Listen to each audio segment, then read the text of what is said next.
지난달 매스컴이 지대한 관심을 가지고 다루던 뉴스가 있었는데요. 이스라엘과 이란의 전쟁에서 이스라엘이 정한 작전 이름이 일어서는 사자였기 때문입니다. 전쟁 이야기이기에 마음이 편치 않을 뿐더러 참담하기도 한데요. 성경 구절과 관련이 있고 한두 가지 교훈이 될 듯하여 이야기를 꺼냅니다. 성경 민수기 23장 24절에 의하면 이 백성이 암사자같이 일어나고 숫사자같이 일어나서 라고 하는 말씀이 있습니다. 이 말씀은 잔인하고 참혹한 짐승의 모습이나 야만성을 강조하기 위함이 아니라 출애굽의 여정을 떠나야 하는 모세와 히브리 백성이 어느 상황에서도 굴하지 말고 일어서야 한다는 결의를 가르치고 있습니다. 오늘의 교과에서도 모세는 일어서고 또 일어서야 하는 것을 보게 될 것입니다. 특별히 세계적으로 국가적으로 경제 상황이 어렵고 혼돈하여 우리의 삶이 공고하고 핍절하게 될지라도 굴하지 말고 일어서야 하리라는 생각에서 말씀을 펼쳐보았습니다. 이러한 때 일주일 동안 여러분의 교회와 가정은 평안하셨는지요? 여기 특별한 모세의 초상이 있기에 올려봅니다.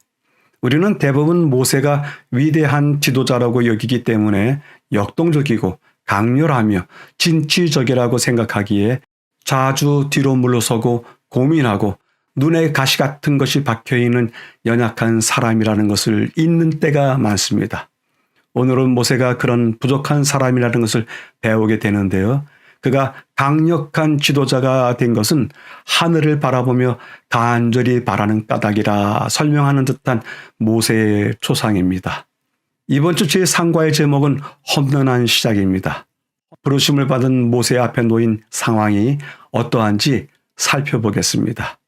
이번 주 교과의 기억절입니다.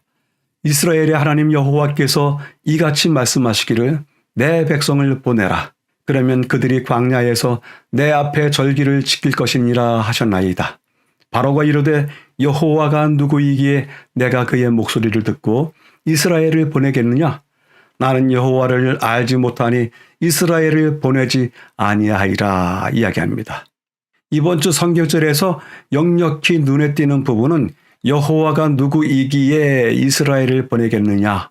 나는 여호와를 알지 못한다 하는 부분일 것입니다. 하나님을 섬기는 우리들이 듣기에는 매우 망령될 뿐 아니라 허망한 인간이 그 입에 담기에는 끔찍한 소리입니다. 그런데 이는 무신론적인 발언에 지나지 않는 것이 아니라 더 악한 배경과 도전의 정신을 담고 있습니다. 이 내용이 첫째 날에 다뤄지면서 모세의 첫 발걸음이 어떤 어려움에 마주하게 되는지 다루겠는데요. 이번 주에는 몇 날 동안 각 날의 교과를 마치면서 보충해 보도록 하겠습니다. 기억줄을 간략하게 줄여보겠습니다. 여호와가 누구이기에 이스라엘을 보내겠느냐. 매일의 제목입니다. 일요일 여호와가 누구냐. 월요일 험난한 시작. 화요일 나 여호와 너의 하나님이. 수요일 할례 받지 않은 입술. 목요일 바로에게 신같이. 이번 주는 출애굽기 5장과 6장의 내용을 주로 다루면서요. 출애굽을 위해서 하나님께서 모세와 아론과 함께 출정하는 모습을 다루고 있습니다. 본문의 5날을 재구성해서 분류해 보도록 하겠습니다. 일요일과 월요일을 한데 묶어서 순종하지 아니하고 맞서서 반항한다는 뜻의 한글을 써보았는데요. 애굽 왕과 히브리 백성들이 그래 했습니다. 일요일과 월요일은 그것을 다루고요. 화요일과 수요일과 목요일은 묶어서 그 장면이 하나님의 출정 같고 그 옆에 서 있는 모세와 그 대언자 아론이 함께 있는 모습을 또한 다루고 있습니다. 전체 배경을 확인하겠습니다. 험난한 시작, 장애물과 새로운 어려움, 신뢰하는 법, 그리고 간단한 일이었을까라고 묻는 내용이 있습니다. 이 세 어절들을 모아서 이야기해 본다면 부르심, 그것을 따르는 데는 어려움이 있는 것이 분명하다. 그럼에도 불구하고 신뢰해야 한다라고 이야기하고 있습니다. 확인하겠습니다. 많은 신자들이 하나님을 따르기로 결심하면 행복과 번영, 성공만 누릴 것이라고 생각합니다. 하지만 성경이 자주 보여주듯이 반드시 그런 것만은 아닙니다. 때로는 많은 장애물과 새로운 어려움들이 나타납니다. 이것은 매우 실망스러울 수 있으며 쉽게 답을 찾을 수 없거나 전혀 답이 없는 것처럼 보이는 어려운 질문을 일으키기도 합니다. 가운데 부분이요. 하나님을 신뢰하는 사람들은 수많은 시련을 직면하게 됩니다. 그러나 우리가 인내하면 결국 하나님은 당신의 때, 당신의 방식으로 그것을 해결해 주실 것입니다. 하나님의 방식은 우리가 생각하는 것처럼 빠르고 즉각적인 해결책이 아닐 수 있지만 그럼에도 불구하고 우리는 그분을 신뢰하는 법을 배워야 합니다. 마지막 부분에서는요. 그래서 이번 주의 주제는 모세와 그에게 주어진 백성을 애굽에서 이끌어내려는 하나님의 명령에 집중할 것입니다. 이것은 누가 봐도 분명한 하나님의 부르심입니다. 실제로 이 부르심은 기적이 따랐고 하나님께서 직접 모세에게 말씀하셨고 모세에게 당신이 원하는 바를 분명히 알려주셨습니다. 하나님의 부르심을 받고 구체적인 사명까지 주셨으니 모세는 그저 그대로 따르기만 하면 되는 일처럼 보였습니다.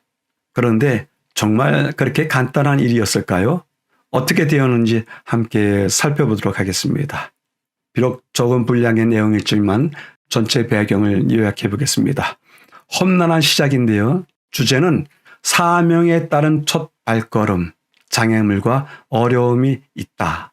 이것은 모세에게뿐만 아니라 지금의 우리에게도 해당되는 말씀입니다. 내용은요, 많은 장애물과 새로운 어려움 때문에 실망할 수 있다. 그러나 하나님의 시간에, 하나님의 방식대로 하나님께서 그것을 해결하실 것이다. 우리에게 보여주신 사명이 있다. 모세에게는 기적과 사명이 같이 따랐다. 따르기만 하면 된다. 그러나 그렇게 간단한 일이었을까요? 라고 묻고 있습니다. 질문해 봅니다. 새로운 일, 새로운 계획은 왜 뜻하지 않게 언제든지 어려움에 처하고 헝클어지게 될까요? 여쭤보게 됩니다. 첫째 날입니다. 여호와가 누구냐? 부정의 표현, 대적하는 체제의 상징, 그리고 명령을 거역하는 나라는 없다라고 하는 어절들이 보이는데요. 이들을 모아보면 하나님의 명령에 대한 첫 반응이 나옵니다. 바로에게서 나왔는데 나는 여호와가 누구인지 알지 못한다 였습니다. 과연 이 이야기의 배경, 이 사건은 어떻게 진행될까요? 확인해 보도록 하겠습니다. 하나님의 명령을 따라 모세는 바로에게 가서 내 백성 이스라엘 자손을 애굽에서 인도하여 나오게 하는 일을 시작합니다. 내 백성을 보내라는 하나님의 요구에 대한 바로의 반응은 여호와가 누구이기에 내가 그의 목소리를 듣고 이스라엘을 보내겠느냐? 나는 여호와를 알지 못하니 이스라엘을 보내지 아니하리라. 마치 무슨 자랑이라도 하느냐 선언합니다. 역사 가운데 얼마나 많은 사람이 이같이 고백했습니까? 예수님께서는 친히 영생은 곧 유일하신 참 하나님과 그가 보내신 자 예수 그리스도를 아는 것이라고 말씀하셨는데요.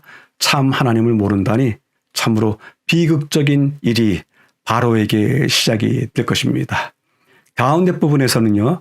애굽과 그 왕 바로는 하나님의 존재와 권위를 부정하는 세력의 상징이고 하나님과 그분의 말씀 그리고 그분의 백성을 대적하는 존재입니다. 이스라엘을 보내지 아니하겠다고요? 이것은 살아계신 하나님에 대한 반역을 더욱 분명하게 보여주고 애굽이 하나님을 부정할 뿐만 아니라 그분을 대적하는 체제의 상징임을 또한 나타냅니다. 이와 동일한 태도는 수천 년 후에 프랑스 혁명에서도 나타나는데요. 바로는 자신이 신 또는 신의 아들이라고 생각했던 것처럼 프랑스 혁명에서도 그 정신이 인간이 스스로 최고의 권력, 힘, 지성에 대한 믿음을 자신하였기 때문에 이 표현을 그때도 사용했습니다. 세 번째 부분에서는 긴 인용문이 있는데요. 확인해 보도록 하겠습니다. 성경의 역사에 기록된 모든 나라 가운데서 애굽처럼 대담하게 살아계신 하나님의 실존을 부인하고 그분의 명령을 거역한 나라는 없다. 또한 애굽의 왕처럼 하나님의 권위에 대하여 노골적이고도 오만한 태도로 반항한 임금은 없다. 하나님께서 모세를 통하여 여호와의 이름으로 바로에게 기별을 보냈을 때 바로는 여호와가 누구간데 내가 그 말을 듣고 이스라엘을 보내겠느냐? 나는 여호와를 알지 못하니 이스라엘도 보내지 아니하리라 라고 오만하게 말하였다. 그것은 무신론이다. 그러므로 애굽으로 표상된 나라는 살아계신 하나님의 명령을 부정하는 일에 애굽과 유사한 말을 하게 되고 애굽과 마찬가지의 불신과 반역의 정신을 나타내게 될 것이다 라고 전하고 있습니다. 영감의 교훈입니다. 새 제도에 의해 임명된 한 사제는 거의 믿을 수 없을 만큼 모독적인 언사로 말했다. 하나님이여, 당신이 참으로 존재한다면 당신의 훼손된 이름을 위하여 복수해 보십시오. 나는 당신께 도전합니다. 당신은 침묵을 지키고 있구려. 당신은 감히 경놓지 못하는군요. 이제후로는 누가 당신의 존재를 믿겠습니까? 그것은 여호와가 누구간데 내가 그 말을 들으리요. 나는 여호와를 알지 못한다고 한 바로의 말이 그대로 반영된 것이 아니고 무엇이겠습니까? 첫째 날을 요약해 보겠습니다. 여호와가 누구냐라고 하는 제목으로 다루었는데요. 주제는 하나님의 명령에 대한 애굽 왕이 보인 부정적인 반응에 대해서 이야기를 하고 있습니다. 세 가지 내용으로 이끌어봤는데요. 여호와가 누구냐? 그것은 하나님에 대한 부정과 도전을 나타낸다. 이스라엘을 보내지 않겠다? 그것은 하나님과 그의 백성들을 대적하는 체제의 상징이다. 그런데 애굽과 같은 말을 하는 지난 역사의 세력들이 있었고 지금도 마찬가지로 애굽과 같은 말을 하는 불신과 반역의 정신을 나타내는 사람들과 그러한 세력이 있다라고 가르쳐 왔습니다. 질문해 보겠습니다. 우리의 생활 중에 하나님을 알지 못하는 듯 행동하는 때가 있습니까? 나의 행동을 보고서 저 사람에게는 하나님의 흔적이 보이지 않네. 이렇게 행동이 나타난 때가 혹 있는지요? 확인해 봐야 되겠습니다. 첫째 날을 보충해 보겠습니다. 여호와가 누구이기에 나는 여호와를 알지 못한다 라고 했던 바로 왕에 대한 이야기인데요. 그것은 우리가 일과에서 공부했듯이 투트모세 3세입니다. 그는 고대 애굽의 나폴레옹이라 불릴 만큼 위대한 전쟁 영웅이라 하는데요. 애굽의 제18왕조 6대 바로였습니다. 모세를 키운 어머니 핫셉수트와 23년간 섭정하다가 왕권을 이어받고 통치 기간 중 17번의 해외 원정을 통하여 이집트 영토를 최대로 확장한 막강한 권력과 강한 리더십을 가진 파라오라고 합니다. 지금 보시는 그림은 전사로서의 투트모세 3세를 그린 성벽 부조입니다. 그의 모습에서 여호와가 누구이냐? 나는 그를 알지 못한다 라고 하는 말이 서슴지 않게 나올 듯이 보입니다. 카르나기라고 하는 도시가 있는데요. 그곳에 있는 투트모세 3세가 만든 연회장입니다. 그리고 그의 묘실이 지금도 보존되고 있는데요. 여호와가 누구이기에 나는 여호와를 알지 못하니 라고 하는 선언이 지금도 들리는 듯합니다. 그런데 이는 단지 무신론적인 이야기로 끝내기보다는 조금 더 깊은 역사적 배경이 있기 때문에 살펴보아야 할 듯합니다.